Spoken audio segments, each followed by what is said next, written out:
tungo sa pag-abot ng aming mga pangarap. Naway maging karapat-dapat ang bawat isa sa amin sa inyong banal na pangalan, gayon din sa aming bayan. Amen. Sa pagkumpay, si Ginang Alicia A. Galicia, guro sa ikaang na balita.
ng ating kadalang-dalang na tagapamayahan at pagsakay, Dr. Berniza R. Ayan.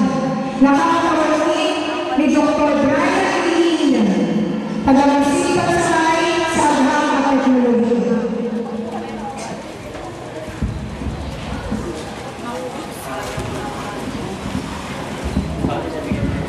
Magandang umaga po sa inyong lahat. Para po yan ang napaka-formal natin. Ngiti naman po yan sa ating mga magulang. Okay. Bago ko po tuluyang gampanan ang aking tungkulin, ay hayaan po muna ninyong ipakilala ko sa inyo ang mga taong nagbigay ng panahon at magbigay tingkad at saya sa ating programa na Graduation 2010 for the Kindergarten. Unahin po ipakilala sa inyo sa bandang kaliwa, mapalad po tayo at kasama natin ang punong guro ng Mapulang Lupa Elementary School, Dr. Darino Elizaga. Punong guro ng A. Mariano Elementary School, Ginang Adelpa R. Musarias. Punong guro ng Sitio Santo Rosario Elementary School, Ginang Nerissa Espinosa. Ganun din po, pagiging natin ang punong guro ng Paso de Blas Elementary School, Dr. Francita B. Agustin. Kasama rin po natin ngayon sa entablado ang punong guro ng Silvestre Lazaro Elementary School, Ginang Lolita R. Riera. Ang ating po tagamasid Pampuro, wala pong iba kundi si Dr. Nieves M. Rodriguez.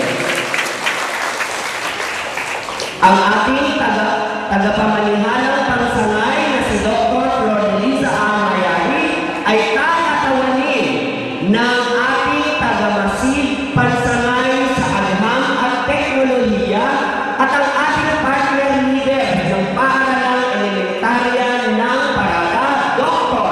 Brian E. Ilan. Ganun din po kapiling natin ang punong guro ng Santiago de Guzman Elementary School, Ginoong Emil R. Mani.